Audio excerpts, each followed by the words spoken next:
The Phantom Truck of Harford County, Maryland. My dad and his siblings were born during the Depression in Baltimore, Maryland.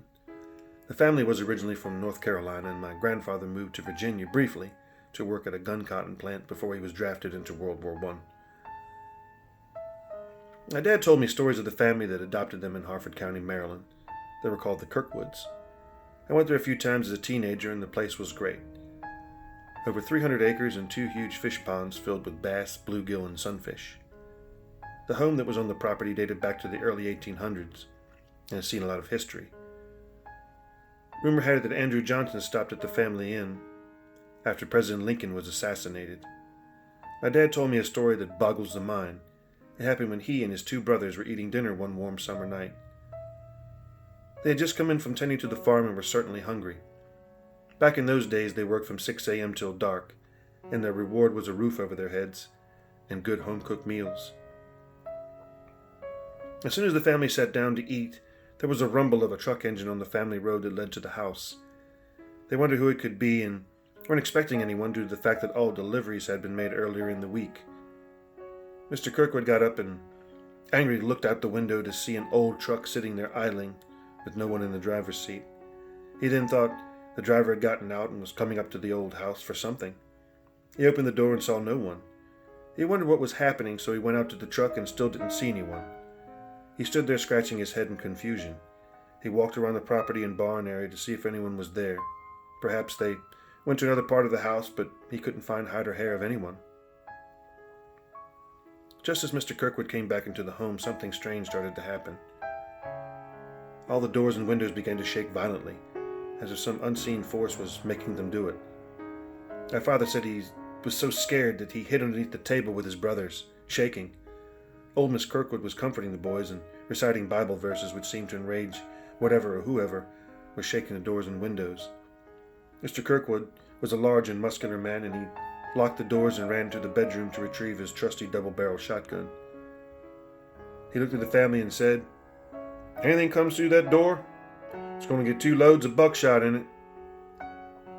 The noises then shifted from the doors and windows to the roof. It seemed that something huge was walking on the roof of the old farmhouse. All the family could do was look on in terror as the huge-sounding footsteps seemed to crash above them. At that time, the family heard a loud bang coming from outside. Evidently, the neighbor had heard the commotion at the next-door farmhouse and came over with his Springfield rifle. At that point, Mr. Kirkwood ran outside with his shotgun, joining his neighbor at the truck. The neighbor, Mr. Halsey, was shooting into the truck like a wild man. Mr. Kirkwood then joined him with his trusty old double barrel. Then the impossible happened. The truck jumped into gear, reversed, and left the farm. All of this without a driver. Miss Kirkwood went out to the window, and when she heard the truck leaving, she saw it for herself. The truck just backed up, turned around, and left. No driver. Mr. Kirkwood came back to the home with Mr. Halsey, and they both were bewildered at what happened. They phoned the local sheriff and told him what they had saw. Back in those days, Harford County was so small, and most of it being farmland, there was only one sheriff for the whole county. He arrived about 10 minutes later, and Mr. Kirkwood and Halsey met him outside. At that time, the whole family went outside to meet with the sheriff. His name was Martin Winters, and boy was he a character. He carried an old .44 caliber revolver with pearl handles. It seemed like something out of a Western movie. He had a wide-brimmed hat, smoked a pipe, and had glasses so thick he'd probably be blind as a bat without them. He was no nonsense, though. One look from this guy was like a look from Wyatt Earp. He was all business when it came to the law. He got out of his 1930s police car and asked Mr. Kirkwood what had happened, and, well, what we heard next was something that should have come from a Twilight Zone episode. Mr. Kirkwood said that the truck had pulled up, idling for a while, and no one was in it. Basically the same story that was told earlier. The sheriff looked at both men and raised an eyebrow. "Uh-huh. It just pulled up by itself, huh?" "Yes," said Mr. Halsey. "I was watching from my front porch and saw the whole thing. I could even hear the commotion going on at the Kirkwood home, so I got my Springfield and came over. We neighbors protect each other." Mr. Halsey and Mr. Kirkwood were both World War I vets and knew how to handle any type of situation. Mr. Kirkwood received the Silver Star and Purple Heart and manned a machine gun against the enemy. His discharge papers said that he displayed coolness under fire. Both men had fought at Saint Michel, somewhere in France, and saw terrible things. Mr. Halsey then stated he wanted to tell his story. Miss Kirkwood then told the boys to go back into the home. My dad and uncles were mad and wanted to hear the whole story, but Miss Kirkwood gave them a look that she always gave when she meant business, and they soon went back. My father then told me they went to the kitchen window and watched the exchange. The sheriff picked up some glass from the truck that had been shattered from the gunfire. He stayed for a few more minutes, then left. Mr. Kirkwood and Mr. Halsey then spoke for about 10 more minutes, shook hands, and then went on their way. Mr. Kirkwood came back in, and they tried to finish dinner but really couldn't, being shook up from the event. The family didn't talk about what happened until many years later. My dad would ask Mrs. Kirkwood why Mr. Halsey shot into the truck in the first place. She'd always change the subject and say, "Don't worry about it." Finally, some years later, my father, who was drafted into the Korean War, came back to Maryland to visit the family that treated him so kindly. The subject came up about the incident that day, and Miss Kirkwood still wished not to speak on it. Mr. Kirkwood, now in his late 60s, told the story. He said when Mr. Halsey came over to see what was going on, he approached the truck. It was running with all the keys in it. When he looked inside the cabin, there were several farm tools on the seat, all covered in blood.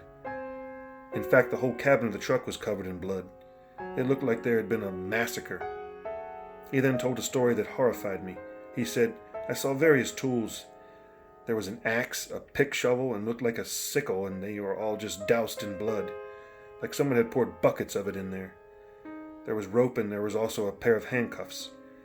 When I looked up at the dash, I saw what looked like a mask of some sort, but when I looked at it closer, it was a face. A face that looked like it was peeled from someone, an actual human being. You could make out the lips and even eyelashes, and the smell. It was like rotted meat that had been sitting in the sun for a week. I then heard whispering like there were several people trying to have a secret conversation. The whispering got louder and louder, and then the truck door squeaked open and I saw footprints in the dirt by the floor of the truck. It was like an invisible person was walking. I thought I was going to die, and I just started firing my rifle and praying. I hoped it would go away. That's when Mr. Kirkwood started shooting his shotgun into the old truck.